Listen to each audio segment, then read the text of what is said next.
नमस्ते, मैं हूं doctor Pooja Nandwani Patel, cancer specialist, Sterling hospital, Ahmedabad.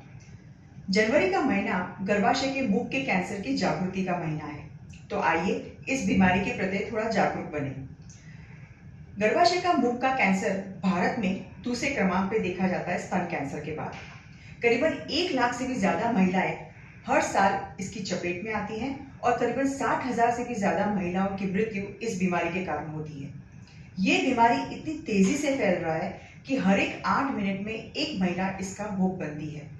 इससे भी ज्यादा दुख की बात यह है कि ये बीमारी को हम काफी अच्छी तरह से मिटा सकते हैं और रोक भी सकते हैं। इसलिए जानना यह बहुत जरूरी है कि सामान्य रूप से इस बीमारी के क्या लक्षण होते हैं।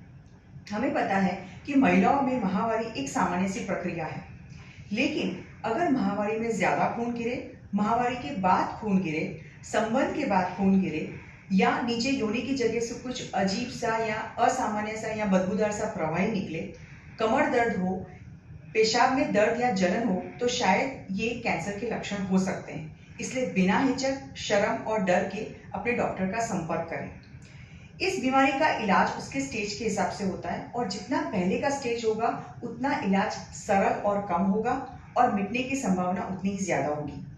पहले स्टेज में हम ऑपरेशन करके पूरे गर्भाशय को निकाल के करीबन 90 से 95% तक बीमारी को मिटा सकते हैं। दूसरे, तीसरे और कुछ चुनिंदा चौथे स्टेज में हम बीमारी में रेडिएशन यानी कि सेक और कीमोथेरेपी देके भी हम मिटा सकते हैं। हालांकि जैसे मैंने बताया, जितना पहले का स्टेज होगा उतनी मिटने की संभावना ज्यादा होगी।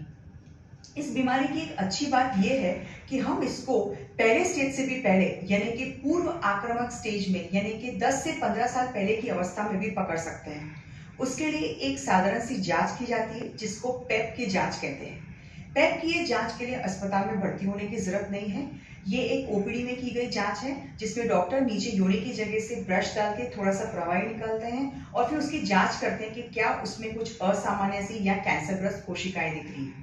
अगर कुछ शंका लगे तो बायोप्सी की सलाह दी जाती है और सीटी स्कैन और एमआरआई से हम इसको स्टेज में पकड़ के उसके हिसाब से इलाज कर सकते हैं। पेप की जांच के साथ एचपीवी की जांच भी की जाती है। आपको जानने में ये हैरानी होगी, लेकिन इस बीमारी का मुख्य कारण एक वायरस है, ह्यूमन पेपिलोमा वायरस यानी कि एचपीवी वायरस। तो हर महिला को करीबन 5 साल में एक बार ये पेप की जांच और एचपीवी की जांच करवानी चाहिए। गर्भाशय के मुख के कैंसर की एक और अच्छी बात यह है कि आम बीमारियों की तरह इसकी भी रसीकरण उपलब्ध है, जो करीबन 9 से 16 साल की लड़कियों को दी जाती है।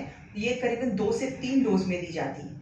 आजकल के निर्देशन तो करीबन 45 साल की उम्र की महिलाओं तक में भी देने की बात करते हैं, लेकिन शायद उसमें इस रसीकरण का प्रभाव थोड़ा कम देखा जाता है। फिर भी आप इसके बारे में अपने कैंसर के डॉक्टर को या स्त्री रोग के डॉक्टर को मिलके इस पे चर्चा अवश्य कर सकते हैं। आशा करती हूँ कि मेरी दी गई ये जानकारी आपको सतर्क बनाएगी।